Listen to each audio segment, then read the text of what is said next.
Hi y'all, Jeff here with Jeff's Carson Garage, and welcome back to another video in my garage.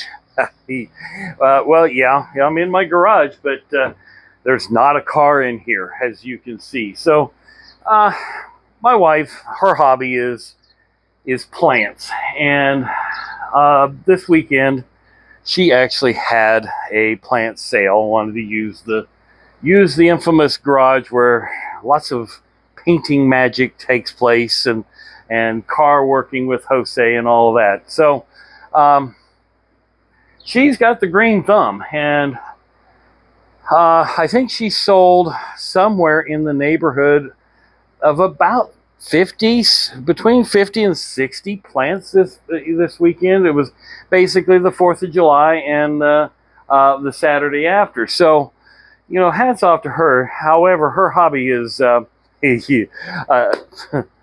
well, she let it get a little out of hand. And she had there was a total of 391 plants in the house, scattered between the spare bedroom on the front of the house to, along the dining room walls, along the south window, and then there was some in the basement. But, I'm not going to video that because y'all probably don't want to see that. But I am going to take some close-up videos here real quick of what my garage looked like. And then I'm just going to kind of walk around the yard just a little bit, showing, my inventory a little bit, because what's going to come back in here, the 280 SEL 4.5 has got to come back in here.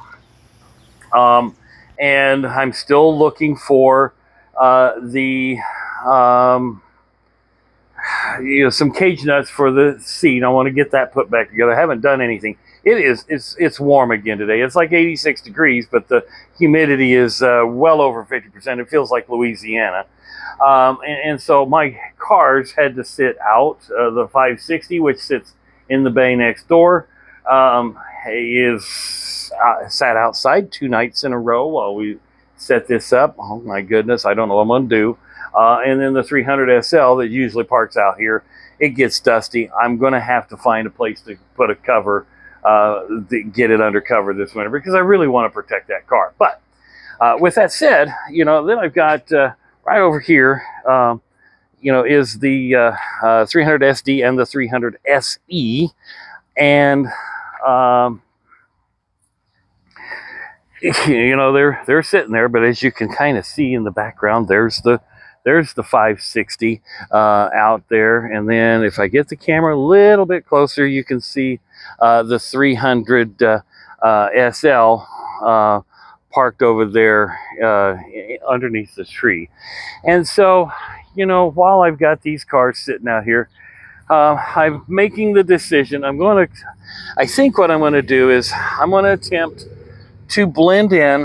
I'm going to paint the trunk, blend in the top, and boy, the sun has really just beat these down. Try and redo the hood, blend in the top. I'll paint. I may tape it off and try and blend it here, or maybe just paint the top. I don't know. I haven't decided yet. But I am going to do the trunk deck. This one still for sale, hasn't sold yet. I can't get any offers. I can't get anybody to bite on it. So I don't know what I'm going to do. But more to come on that. And one thing that's upcoming, and Jose is not here today, and probably next weekend. He's already done a couple of drone shots. And we're going to kind of stage some of the cars just as upcoming. We're going to try and stage the cars to kind of do a unique video, which I might use as part of my intro that I've been working on. And I'm going to shorten the intro. I got to get it down to about 40 seconds, between 35 and 40 seconds. I've got it a little too long. But the drone video, we've got an idea of what we can do with the drone that I got from my brother-in-law for Christmas. So we want to do that too. But you know, lots going on. I've got to get the inventory down a little bit. Another thing I've got it in the garage, I've had it for a long time, is I've got a portable carport. It's a single car. I'm thinking that I move this travel trailer, which I've never hooked up with the, I've never had my F-150 hooked up to it. Move it out, move it over a little bit, and put the portable, move this travel trailer, move it over a little bit, and put the portable carport right here. So that way, come wintertime, the wind is protected, because the trailer will protect it, this carport will protect it, and it's a single wide, so I think it's either 10 or 12 wide. Put it in here so I can put the 300 SL right here. So, Jose will probably have to help me with that, because as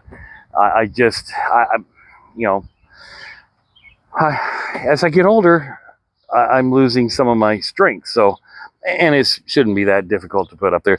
And then another thing that I'm got to try and do is, let me point the camera around, is underneath there, I need to put a concrete apron underneath that, down here on this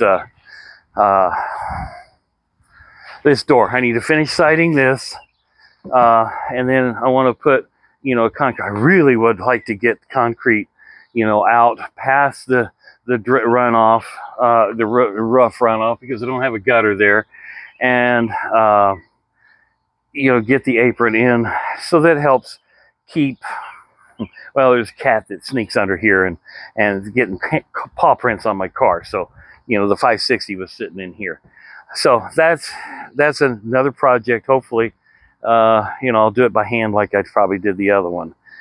But when the sun's beating down from the west, that's a hard thing to do. So lots to come.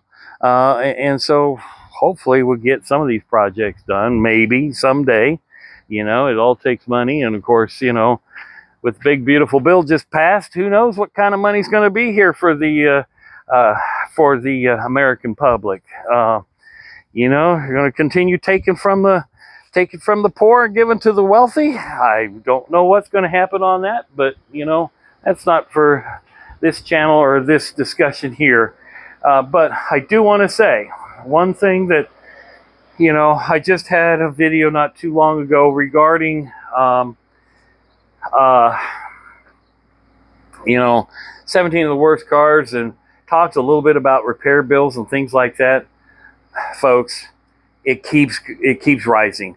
Repair and maintenance costs for your vehicle it's at the ultimate high. And so, but folks, you don't want to forget your maintenance, because, in a year or two, if you don't do your maintenance, you're not going to have a car, and you're going to be severely upside down. So that's the advice from this old fart that has, lived a long time, where, I struggled when I was in my 20s and 30s, and sometimes the maintenance didn't get done. Back then, a 1970s and 1980s car, if you got pretty much past 5,000 miles, you were almost, some of those Ford engines back then, they started getting, the oil started kind of clumping down into the valley, and then of course you'd have lifter noise, and then you'd end up throwing a rod. I know, because I had it happen to me. So just as a piece of advice, make sure you do your maintenance, your scheduled maintenance. That way you can protect and prevent any further damage on your car down the road. Thanks for watching. Have a great day. Hit subscribe if you haven't. I'm going to have some more videos coming out regarding, some other articles that I keep coming across. It seems to be that the viewers like some of those. And so, I'll be doing those either in the comfort of my man cave, or I may do them, out here in the garage again next to one of my vehicles. Have a great day.